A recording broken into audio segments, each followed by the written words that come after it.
Olá, minha gente. Quem são as três pessoas que estão aqui? Eu nunca faço live só para conversar com vocês. Eu vou fazer agora, nem que sejam uns 10 minutinhos. Primeira coisa que eu queria falar, que eu estou muito feliz com a participação de vocês nas lives da missa. Só para vocês terem uma ideia, na semana passada nós tivemos uma média de 90 mil pessoas acompanhando, em alguns momentos 98 mil. Mas depois que a gente fixou o vídeo, nós tivemos um acesso de quase 3 milhões de pessoas na primeira parte da missa, que tem a homilia. E a segunda parte nós fizemos, que foi a partir do ofertório ali para frente, que a gente não consegue fazer em uma hora só, né? Tínhamos mais 2 milhões e 600 mil pessoas. Então, eu fico muito, mas muito feliz, muito lisonjeado de saber que muitas pessoas escolhem estar com a gente nesse momento, né? A oração, ela tem sido tão fundamental para a gente ultrapassar esses momentos difíceis. Tem sido tão penoso para todos nós, né? E à medida que a gente vai construindo o nosso dia a dia, com as diferenças, a gente incluir a oração, é muito bom. Eu não tinha o hábito de fazer live, não tinha o costume de usar esse recurso, né? Agora, durante o confinamento, a gente tem usado muito. Estou dando alguns passos importantes nessa vida virtual, que antes eu não dava muita atenção para isso. Vocês têm observado que eu não estou há um tempo já na Canção Nova, com o programa de direção espiritual. Quando eu tomei a decisão de fazer essa parada na minha vida, com a música de maneira especial, né? Eu decidi isso mais ou menos em setembro do ano passado. Acho que foi por aí que a gente comunicou à banda que a gente não teria mais as viagens. Para mim foi muito importante, sabe? Tem sido muito importante. Foi uma decisão que me custou muito, porque eu gosto muito da música. Eu estou trabalhando com música, talvez muitos não saibam, né? Mas desde 1995, que foi quando eu gravei a minha primeira música, que é uma música de comunhão, que chama Vou Cantar Teu Amor. Muita gente conhece até. Vou cantar teu amor, ser no mundo um farol. Eis-me aqui, Senhor, vem abrir as janelas do meu coração. Fiz essa música, eu ainda era seminarista. Na época o Padre Joãozinho me convidou para gravar. E desde então eu comecei o trabalho com a música. Logo em 97 eu já gravei o meu primeiro CD, De Deus um Cantador, lá nas Paulinas. Então, sempre esse trabalho com a música. E durante o meu período de adoecimento, para vocês terem uma ideia, ele é um resultado que eu fui construindo, né? Ninguém fica doente da noite para o dia, ninguém fica com síndrome do pânico da noite para o dia, ninguém fica com medo das pessoas da noite para o dia, ninguém fica deprimido da noite para o dia. E eu me lembro que o meu primeiro sinal foi justamente na estrada, uma dificuldade que eu estava enorme, gente. Vocês não sabem como era penoso quando eu ia chegando ao local do evento, quando eu tinha que descer da van, quando eu tinha que encontrar as pessoas. Era uma coisa que não estava no meu controle, sabe? Quem teve síndrome do pânico, quem teve depressão sabe. Não é uma coisa que você controla, que você decide racionalmente. Eu vou viver esse momento e vai ser tudo tranquilo. Não é. Definitivamente não é. E aquilo que antes para mim era uma fonte de tanto prazer, de tanta alegria, de tanta satisfação, de repente deixou de ser. Aí eu comecei a fazer uma retomada, né?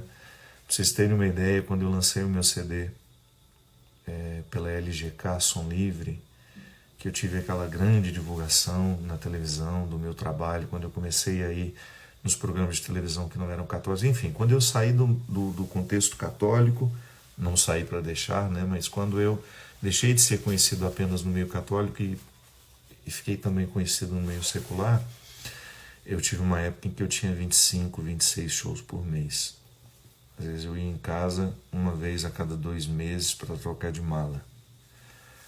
E nenhuma saúde aguenta isso, né? Sobretudo quando você tem uma natureza que pede a quietude. Eu sempre fui assim.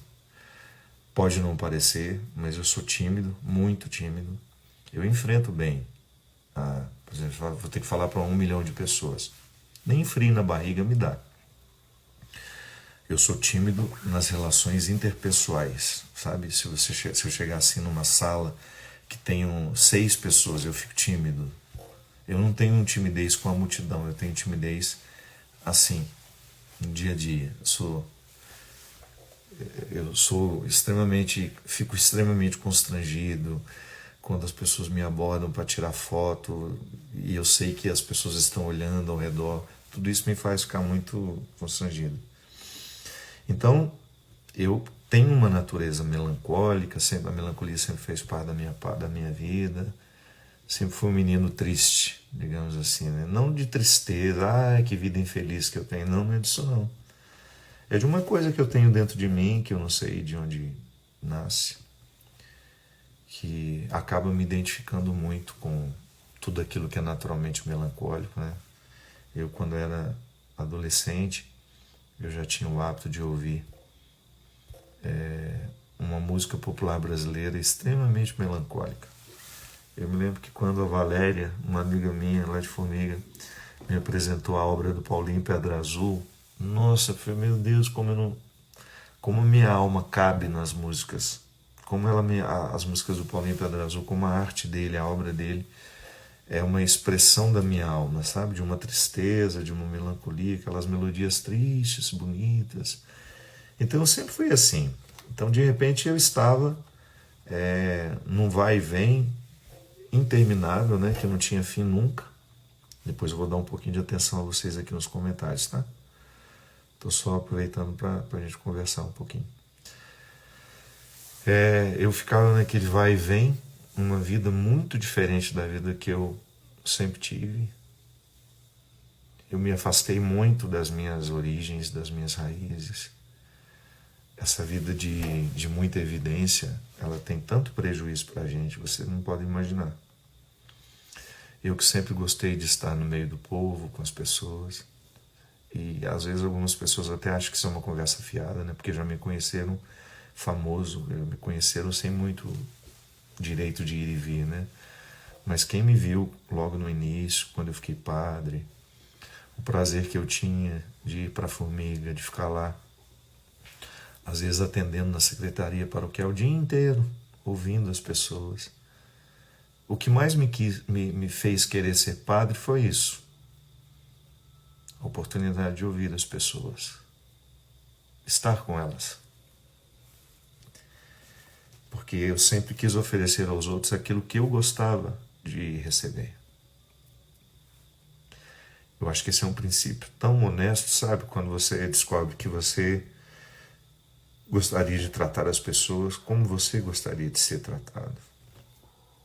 Tantas vezes na minha vida eu precisei ser ouvido e não fui. Em muitos momentos da minha vida eu queria ser ouvido por alguém. Eu queria receber uma palavra que abrisse os meus horizontes, que me ajudasse a pensar diferente. E eu não tive. E eu não estou lamentando, não. Às vezes eu estou só dizendo como foi. E eu quis ser padre para isso. Eu quis ser padre para poder oferecer às pessoas aquilo que eu gostaria de receber. Nós somos tão necessitados de alguém que nos escute, né? Sem julgamentos, sem expectativas. Alguém que só escute o que a gente tem a dizer. Alguém que nos coloque no colo com a palavra, com o olhar. Eu sinto que eu fiz muito isso no início do meu trabalho como padre. Esse eu acho que é um dom que Deus me deu, que eu levo muito a sério, que é a oportunidade que eu tenho de colocar as pessoas no colo com o meu olhar, com a minha palavra. Eu tenho muitos defeitos, muitos, mas eu tenho uma capacidade assim quase que natural em mim, sabe? de acolher as pessoas. Eu não tenho medo de gente. Claro, algumas pessoas eu tenho, gente louca, que não entende o meu ministério, aquelas pessoas maldosas, isso eu tenho medo. Mas eu falo assim, essas pessoas que geralmente a gente não quer por perto, né? Os esquisitos, porque eu sempre me identifiquei com elas, com essas pessoas. Então, de repente eu me percebi padre, aquilo que eu sempre quis ser padre, desde menininho. Desde menininho eu já queria ser padre. E aí de repente eu me vi, um padre conhecido, famoso, e sem direito de fazer aquilo que eu tanto gostava. Aí muita gente falava, mas você está fazendo de outra forma, mas você está sendo isso, está sendo aquilo. Tudo bem. Mas sente-se uma falta, né? Tem uma ausência, uma coisa ali dentro de mim que não estava muito bem. E eu fui protelando, sabe? Eu fui deixando de tomar a decisão, eu fui deixando de fazer o que precisava ser feito, eu fui entrando dentro de um rolo compressor que foi triturando muita coisa dentro de mim. E muito da minha essência ficou ofuscada. E nada pode nos tornar mais infelizes, minha gente, do que quando a nossa essência não é respeitada. Quando aquilo que é verdadeiro em nós não tem o seu devido espaço. Por mais que você esteja aparentemente feliz, realizado, lá dentro de nós, vai se criando um espaço como se a consistência fosse acabando, sabe? Como se você mesmo minasse os alicerces da sua casa. É igual uma parede de cimento, por mais sólida que ela seja, se há um vazamento, uma infiltração, um dia essa parede cai. Mesmo que ela tenha sido erguida a partir de cimento, argamassa, tudo isso. Quando a nossa essência não é respeitada, nós criamos um espaço de fragilidade muito grande. Uma fragilidade que vai contar. Que um dia vai gritar. Que um dia vai fazer muito, muito barulho dentro de nós. E foi justamente isso. Foi justamente isso que aconteceu comigo. De repente a minha habilidade em passar por cima de tudo aquilo, de ter uma vida muito contrária ao que me pedia a alma, essa consciência eu tive logo de início. Eu falei, meu Deus do céu, eu dou ao meu corpo um tratamento completamente diferente do que me pede a alma. E ali eu me dispersei, eu me tratei de uma maneira desonesta, eu estive muito ausente de mim. Muitas coisas da minha vida sacerdotal ficaram de lado e de repente eu estava doente. O Padre Fábio, que tantas vezes esteve tão inteiro nas coisas, de repente teve que dizer que não era assim, que a gente adoece também. E que por mais que a gente tenha vontade de ser forte, dizer que está tudo bem, não está. Não está. Mas foi tão libertador para mim, sabe? Porque para mim foi também muito bom. Porque eu me lembro que quando eu comecei a ser conhecido, sempre tem aquela possibilidade de você inventar um papel, né? De você fingir alguma coisa, para as pessoas gostarem um pouquinho mais de você. É uma tentação isso. E eu pensei na hora e falei, quando a primeira oportunidade de ir fora dos muros da Igreja Católica, pensei, opa, eu vou ser eu mesmo. Porque vai ser difícil. Imagina não sendo quem eu sou. Se eu tiver que me tornar conhecido sendo alguém que eu não sou. E é claro, eu não fiquei lá contando os meus pecados, as minhas misérias. Não, só fui eu. naquilo que é publicável, naquilo que faz bem ser público. E é claro que eu apanhei muito. Ah, é um homem vaidoso. Sim, não posso dizer para vocês que eu não sou vaidoso. Eu gosto de me cuidar, minha vida inteira foi assim, desde menininho. Mesmo muito pobre, a minha mãe conta que eu já gostava de escolher a camisa, a camiseta de malha que ela ia comprar, o short, eu já dava palpite, e eu chorava quando não comprava, que comprava roupa uma vez por ano, né? Eu me lembro que eu não tinha sapato, eu admirava os meninos que tinham sapato. Quando eu tive meu primeiro sapatinho, eu chegava de todo o compromisso que eu tinha com ele. O primeiro sapato que eu tive foi para fazer a primeira comunhão. Eu tinha uns 10 anos. Foi a primeira vez que eu calcei um sapato. Antes eu tinha que chute, conga, aquele sapato de pobre, né? Mas sapatinho mesmo, de verniz, bonitinho, foi o primeiro. Eu me lembro que eu guardava como se fosse uma joia. Então eu fui para a televisão e fui, eu sou assim mesmo. Treino, faço academia. Em um determinado momento da vida, a atividade física se tornou um valor para mim.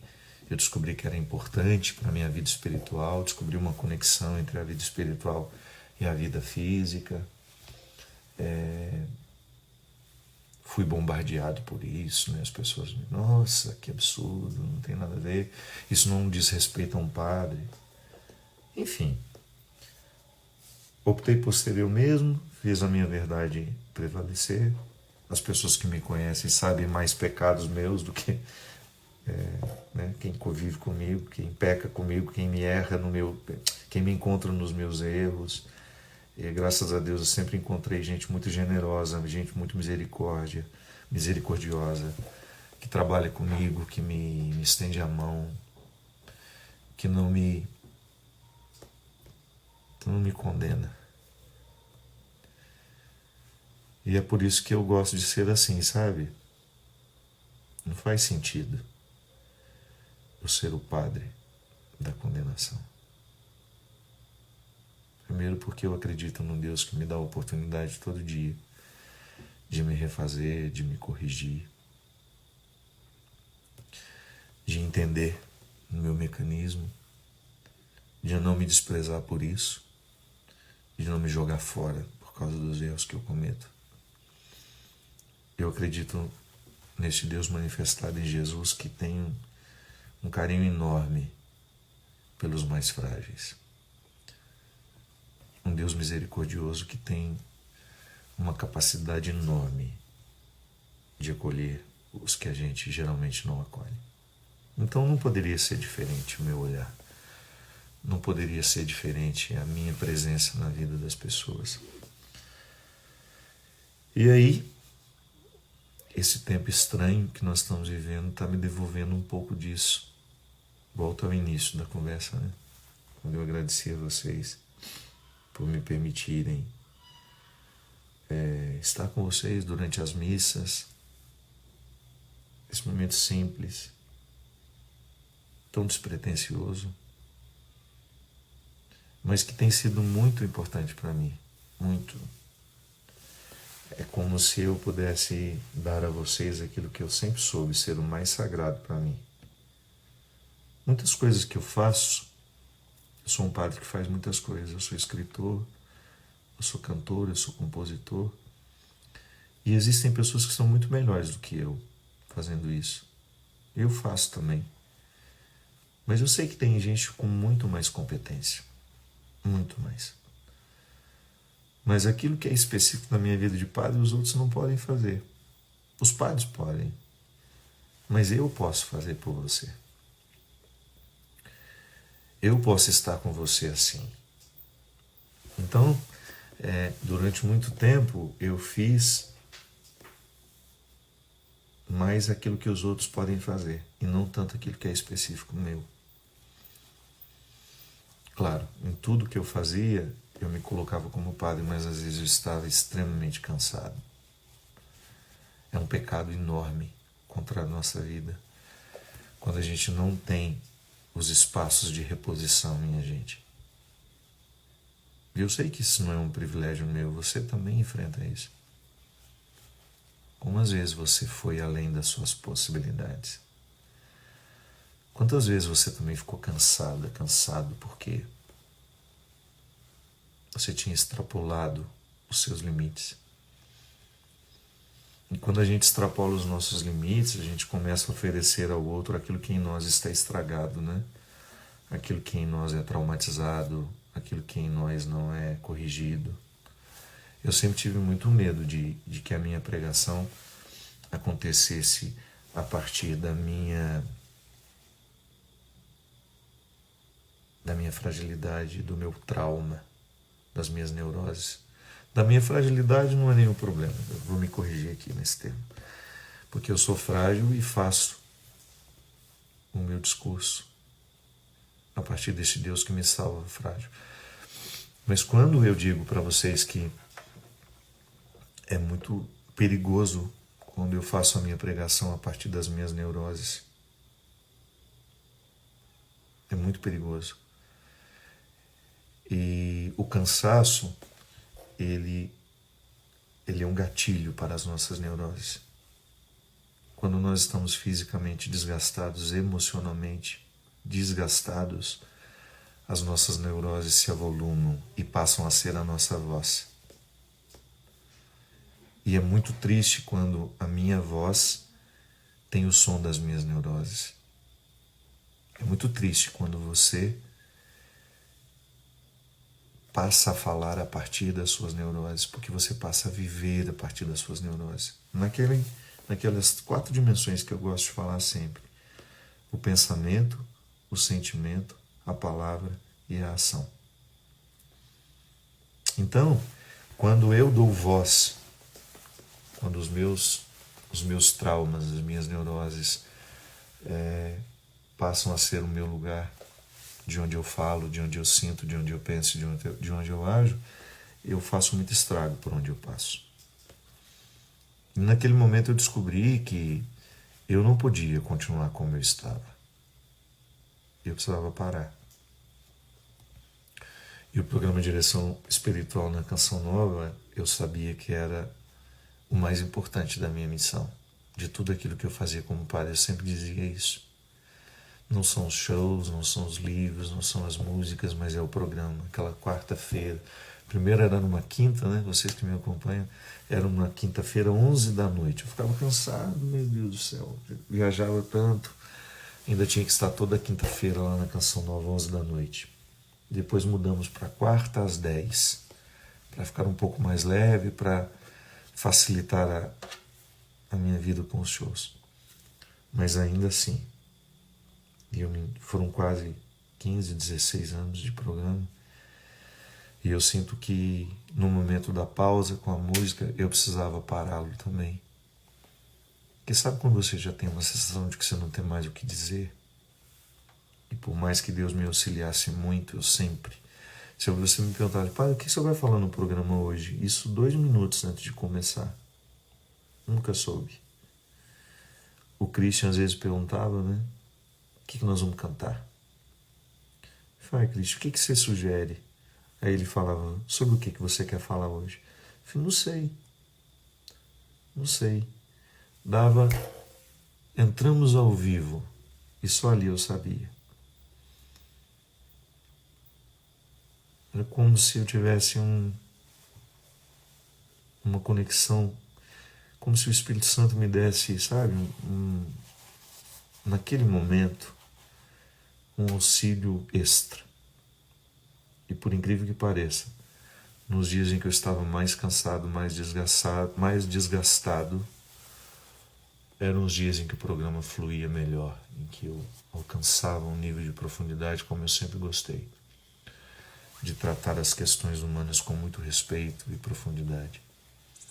Nunca quis fazer um programa por fazer.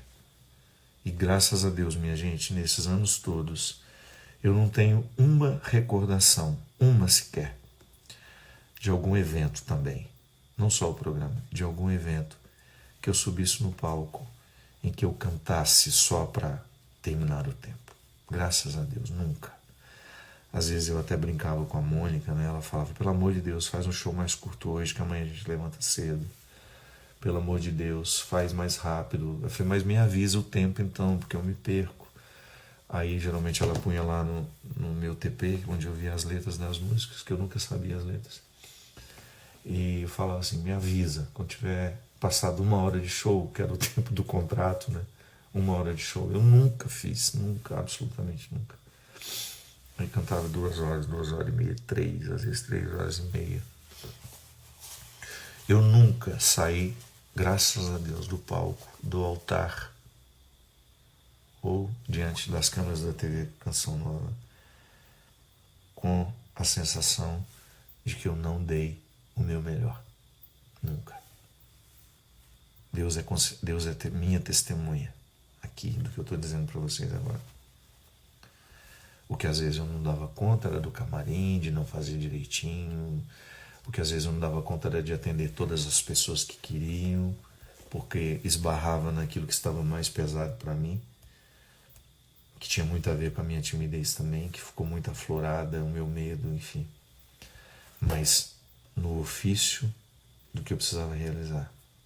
Nunca me lembro, nunca me recordo, sabe, de ter isso. E aí, de repente,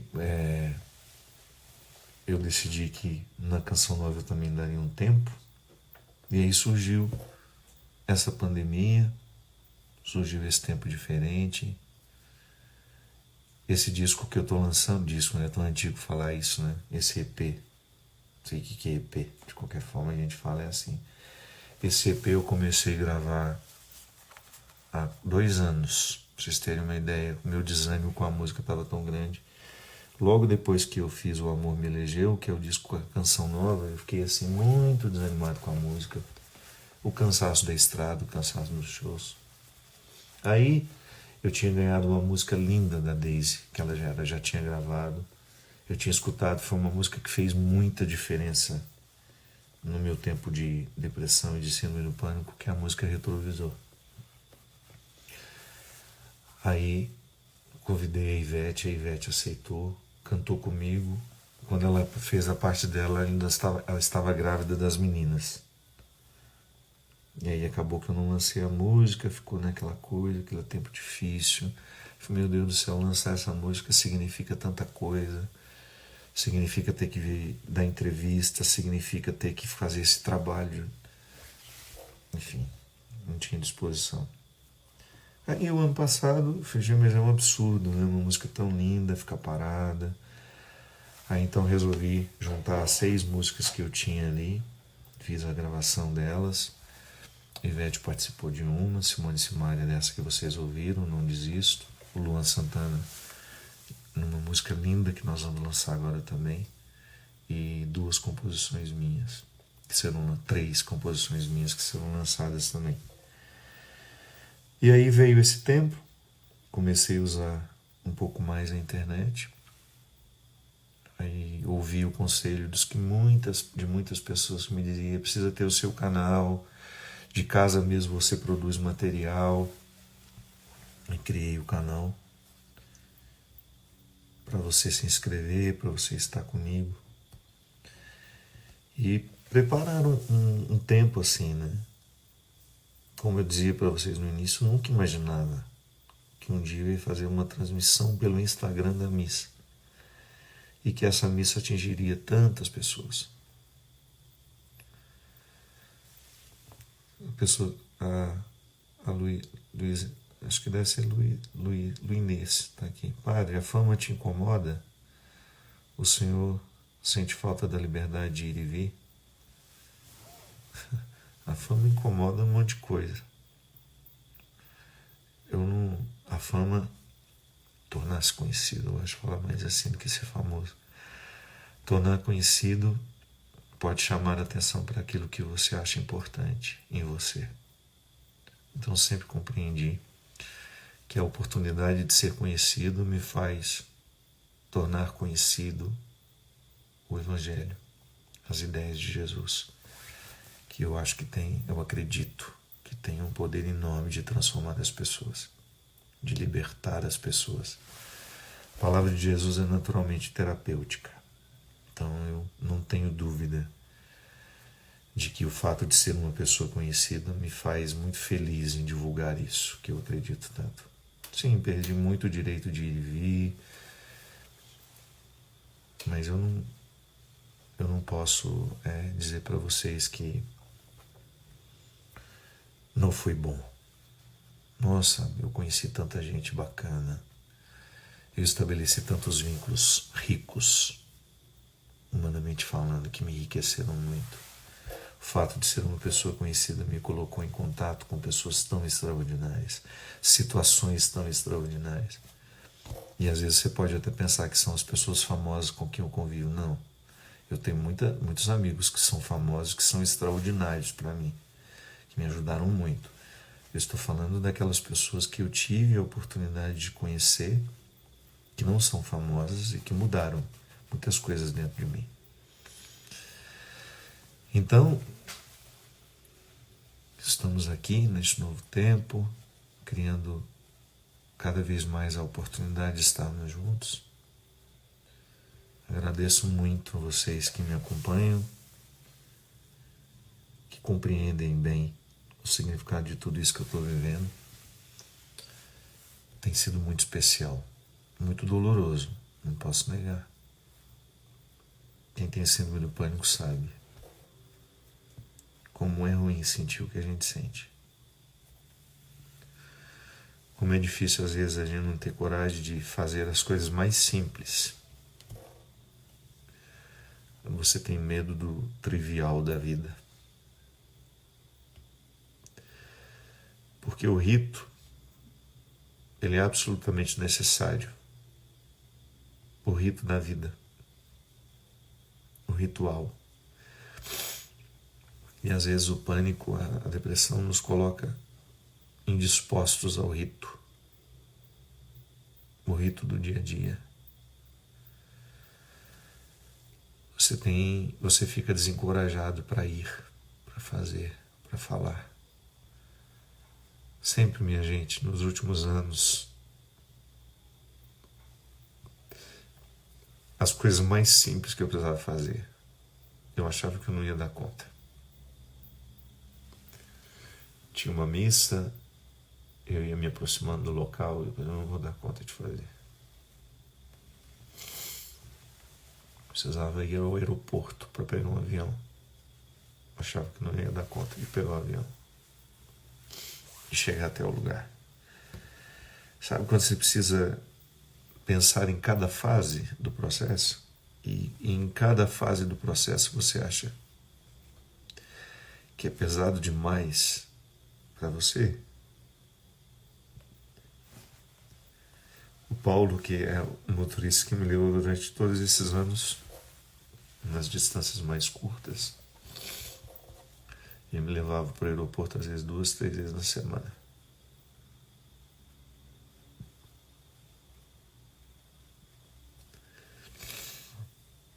E ele se tornou um simbólico para mim de segurança, sabe? Eu nunca disse isso para ele.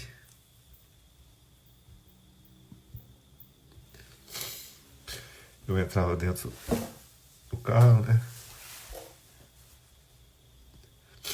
Nos últimos anos, quando ia chegando a hora de ir, eu tinha algum desarranjo físico, sabe? Ou eu tinha uma febre, eu tinha diarreia, tinha ânsia de vômito, tinha tanta coisa. Aí parava o carro, eu entrava, chegava no aeroporto. Quando eu precisava descer do carro, que eu olhava para ele assim, ele sem ter ideia do que se passava dentro de mim, né? Geralmente eu me despedia dele assim, meu amigo, não vejo a hora de lhe ver de novo. Ele ria. E assim, quando eu chegava em Guarulhos, era a melhor coisa que tinha, era ver o Paulo ali no meio das pessoas.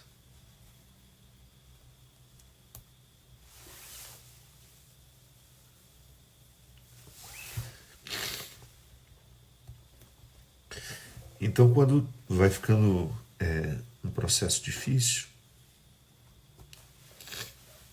quando tudo vai ficando penoso para você, desgastante, mais que você veja sentido em tudo aquilo que você faz, há uma ordem, né, sendo dada.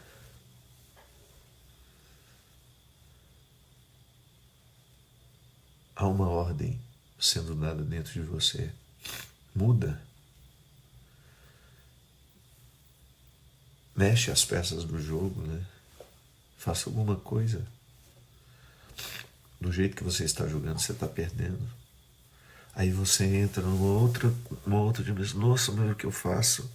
Quantas vezes eu escuto isso, né? Você não pode parar. Seu trabalho é muito importante. As pessoas mesmo para quem eu pedi ajuda. Quantas vezes eu ouvia isso? Mas você já parou para pensar quantas pessoas assistem esse programa? Eu falei, sim, penso toda hora. Mas você já parou para pensar quantas pessoas se alimentam do seu trabalho? Sim, eu penso toda hora. E até qual é o ponto de limite para que o meu desgaste justifique, né, o bem que eu faço? Ou o bem que eu faço? Existe um limite para eu interpretar como importante? Será que existe algum direito em tudo isso, né? De que em algum momento eu possa pensar em mim sem tanto pensar naquilo que eu estou fazendo pelos outros? É difícil, né? É uma reflexão difícil, é uma matemática difícil de ser feita. Porque é uma pessoa famosa, mas é um padre que escolheu dedicar-se aos outros, que escolheu dedicar a vida a essa missão que é árdua. Eu sei que tem padres que têm uma vida muito mais difícil que a minha, mas muito mais. Há padres aqui mesmo da Diocese de Taubaté que celebram 6 missas por dia, que andam distâncias grandes, que passam o dia inteiro atendendo pessoas, estão cansados, muito cansados. Vocês não fazem ideia quando nós temos o nosso retiro, o retiro do clero, a coisa que a gente mais identifica é o quanto os padres estão cansados. E ali eu, olhando para mim, para a vida que eu tenho, identificar que um cansaço extremado que pode ser que quando eu contar para o outro eu tenha até um pouco de vergonha. Mas não tem como inventar uma outra situação. E aí essa oportunidade que eu estou tendo de estar presente na vida do povo sem necessariamente precisar enfrentar os meus medos. Tem sido bom, sabe? Mas também é perigoso. É perigoso porque eu não posso me acomodar a isso. Eu não posso me adaptar aos meus medos. Eu sei que você também não pode se adaptar aos seus medos. Quando a gente se adapta aos nossos medos, o que acontece?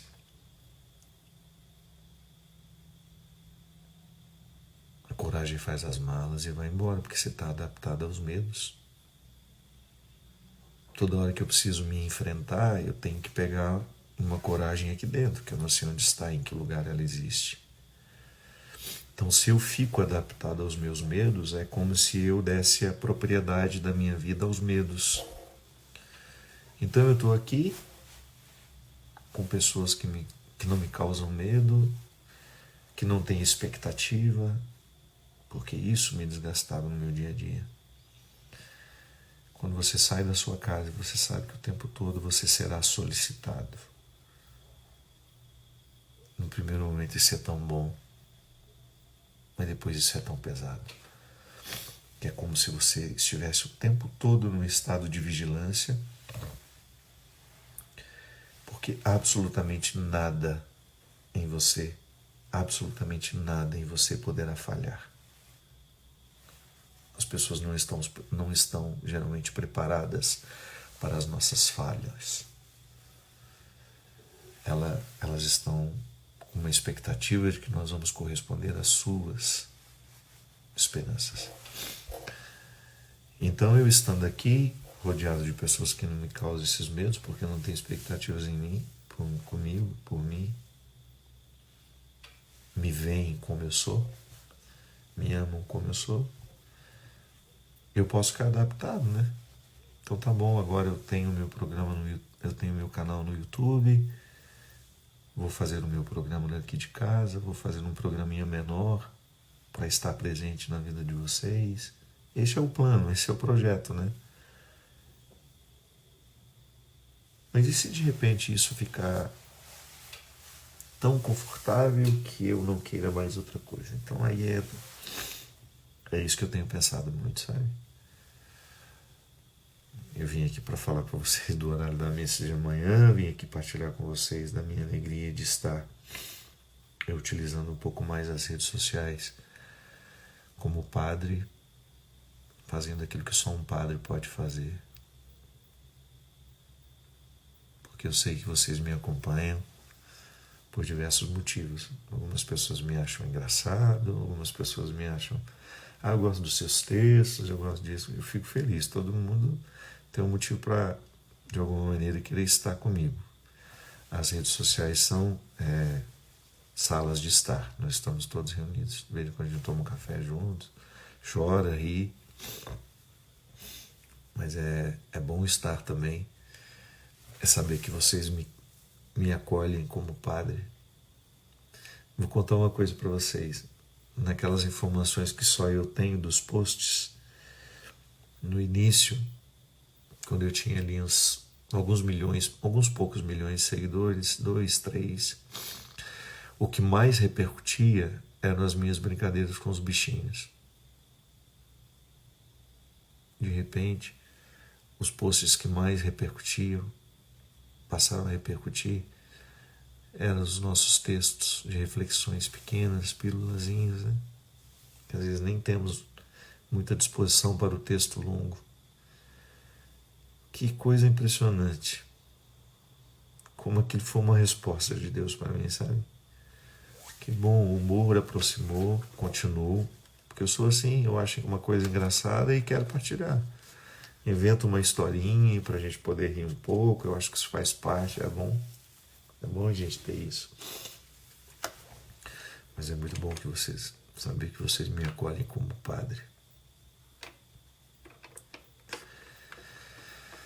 Que vocês estão comigo. Que vocês me dão a oportunidade de ser para vocês. De entrar na vida. Hoje com essa live eu estou conhecendo um pouco mais do Senhor. Obrigado. Muito prazer. De ter essa oportunidade de estar com vocês fazendo aquilo que só um padre pode.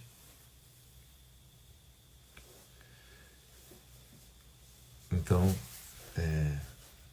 permaneço unido a vocês. Acho que a comunhão tem sido a palavra-chave desses dias. Amanhã a missa vai ser às 11. Eu entrei aqui para isso, eu acabei não falando. Amanhã às 11 da manhã a gente tem a missa. Vamos fazer uma homenagem às mães.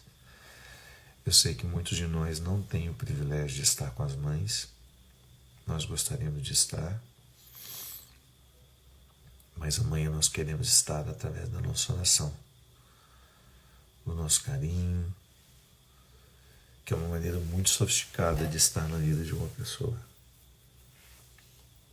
Toda vez que você reza por alguém, ninguém reza para acontecer uma coisa ruim, né? Bem, a não ser que seja doente da cabeça. Mas toda vez que eu entro em conexão com Deus por uma pessoa, quando eu oro por uma pessoa, eu naturalmente estou movido pelo meu bem-querer, pela água mais limpa que existe em mim, pela água mais saudável que existe em mim. Então a oração é a gente oferecer ao outro o que a gente tem de melhor, o sentimento mais nobre, mais vivo, mais cristão. É isso, minha gente. A gente ainda não está fazendo muita coisa no YouTube porque tem um processo. Eu não entendo muito bem, o meu povo lá está cuidando. A gente ainda não pode ter transmissão ao vivo, nós ainda temos alguns limites, alguns protocolos a serem vencidos, porque o canal foi recém-criado, né? Então, se você tiver vontade de me acompanhar por lá, você pode se inscrever e a gente vai aos poucos ocupando esse espaço vazio que ficou da Canção Nova. Muita gente me pergunta, é aqui na Canção Nova, desculpa, é aqui no Instagram, às 11 horas da manhã a missa, tá? Não pode ser no YouTube ainda. Muita gente me pergunta, padre, o senhor deixou a Canção Nova? Não. Tanto é que era para estar lá na Festa da Misericórdia. Sempre que a Canção Nova precisar de mim, eu estarei. A Canção Nova não era um trabalho que eu tinha. Nunca recebi um tostão para estar lá. Sempre foi o meu espaço de gratuidade. Fazia o programa com imenso prazer, com imensa alegria, até o momento que eu disse para vocês que ficou muito pesado, muito difícil. Então eu não abandonei a Canção Nova. O programa de direção espiritual acabou? Não. Pode ser que algum outro padre vá assumir, pode ser que algum outro padre, a Canção Nova canse de repetir, né? Porque por enquanto estão sendo reprises, o programa é deles, não é meu. Esse nome Direção Espiritual é da Canção Nova, pertence a eles. Eles estão muito respeitosos comigo, porque eu sinto que eles querem que eu volte a fazer o programa. E eu confesso para vocês que eu tenho assim um desejo de ter ainda, sabe? Força para voltar lá e respirar fundo e recomeçar. Mas por enquanto não tenho, não. Por enquanto eu não tenho condições ainda. E eu espero que a gente vá construindo outras formas de estarmos juntos, né?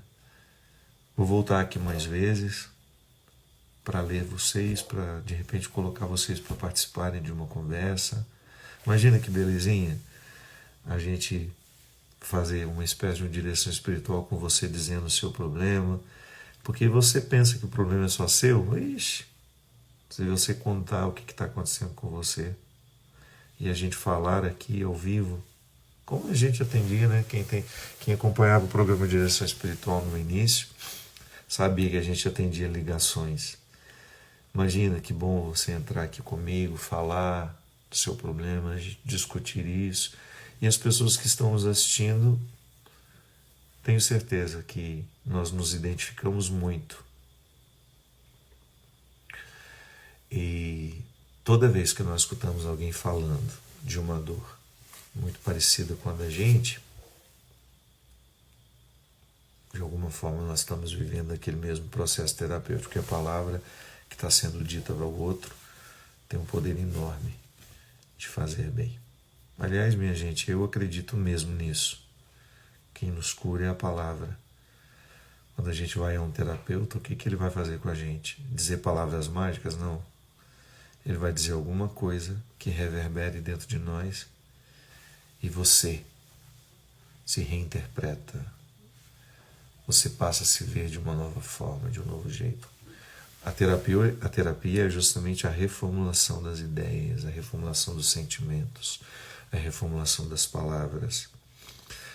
É por isso que o processo é sempre integrado. Eu preciso modificar o que sinto, o que penso, o que faço e o que digo. Sempre. Quando nós modificamos a nossa linguagem, quanta coisa já fica diferente.